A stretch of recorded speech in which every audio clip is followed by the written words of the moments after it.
The Last Kids on Earth, Chapter 4. I make it almost all the way to Quint's house just by creeping quietly and sticking to backyards. But then I hit Oak Street. Oak Street is flooded with zombies. I decided to hop the fence and go across the football field that borders Quint's house. Usually I steer clear of big open fields like that, 'cause they're a death trap. But it would take ages to go around, and I'm just way too pumped to see my best buddy. Halfway across the football field, though, I see I made a mistake, because halfway across the football field, I run into a dozer. Dozers are just straight up giant monsters. Dozer will eat zombies, but seem to prefer the living. Travel alone, unlike the zombies.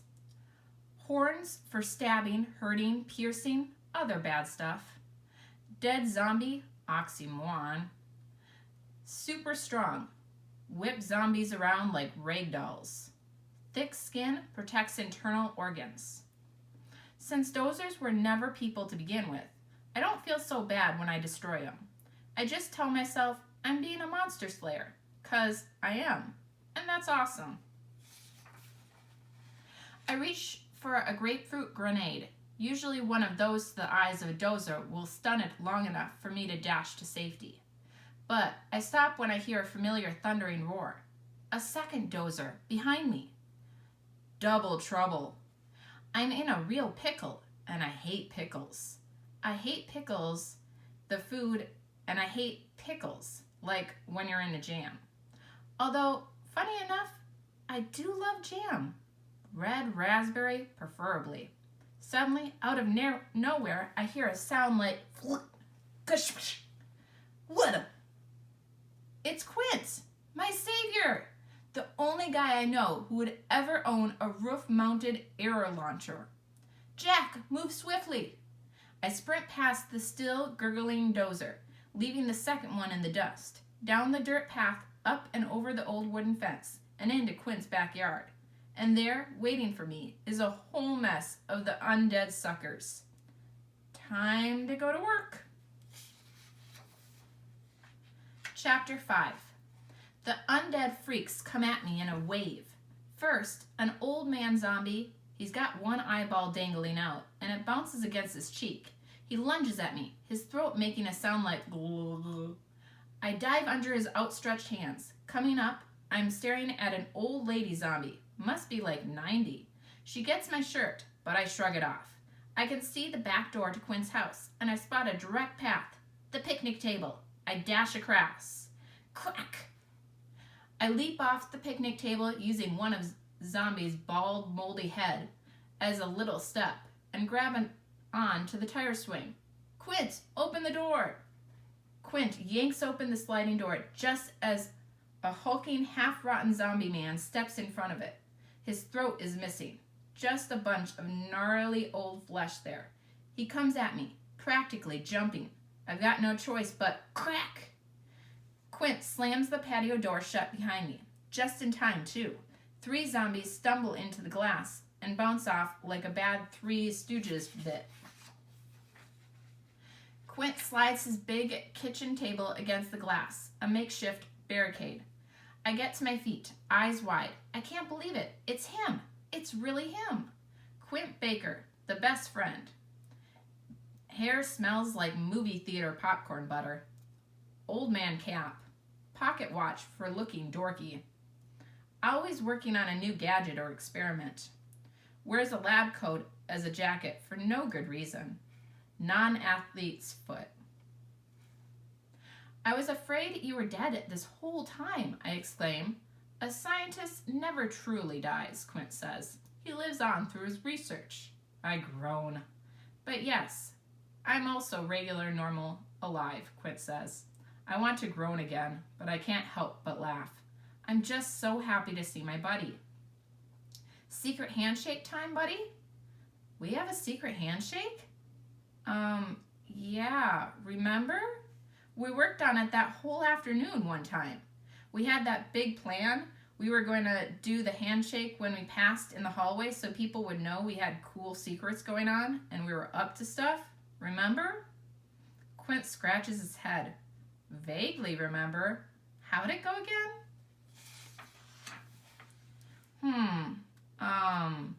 I think you grabbed my ankle and I flick your elbow. There was also some ear tugging, I think. Quint looks confused. Just tug my ear, Quint. I am not tugging your ear.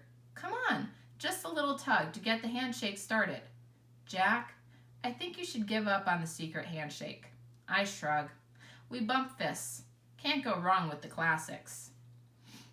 I follow Quint up to his room, the lab, as he calls it. On the way upstairs, I pull out my list of feats and check off the box next to make it to Quint's house without dying. Another feat down. Another pat on the back for old Jack. Quint's house, the same house where I spent most every day after school the past 6 months, feels different now, but I can't quite wrap my noggin around why.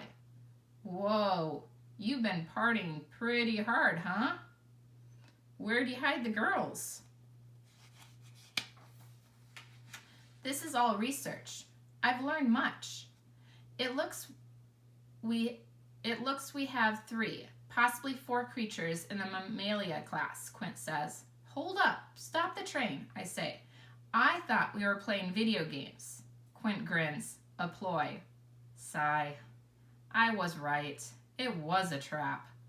Quint continues. I'm about to begin classifying them by genus and species, then grading their skill set and abilities. Grading their skill sets and abilities? You mean like baseball players? I ask. Quint rolls his eyes. No, Jack, not like baseball players. Like X-Men? I ask. Quint grins. A little. Hey, I say, suddenly realizing why his house seems so different. Where are your parents? Quint is silent for a moment. He stares at the floor, like he's studying it.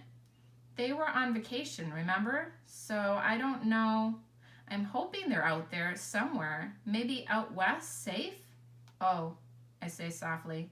And what about the weird babysitter they left you with? Oh, she got zombified straight away. I laugh, sort of, half laugh. No, less. 1/3 laugh. After that, we just sit for a while, neither of us really speaking.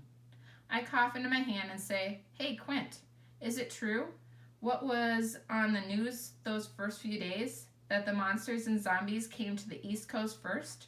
So everyone went west, and out there the army was, like, prepared to stop them? Quint looks up at the ceiling. He thinks for a moment. I have no idea. I only know as much as I see. And what do I see? Monsters and zombies everywhere. Very few survivors. Internet down, cell phones down, no way to know anything else. Do you think maybe we should try to go west? I ask, even though I don't really want to leave. Quint shakes his head. Absolutely not. Safest option is to stay here and stay safe. If help is going to come, we should be in a secure location, waiting for it. We sit in silence again for a while longer. Quint keeps his nose buried in his research while I half-heartedly flip through comic books.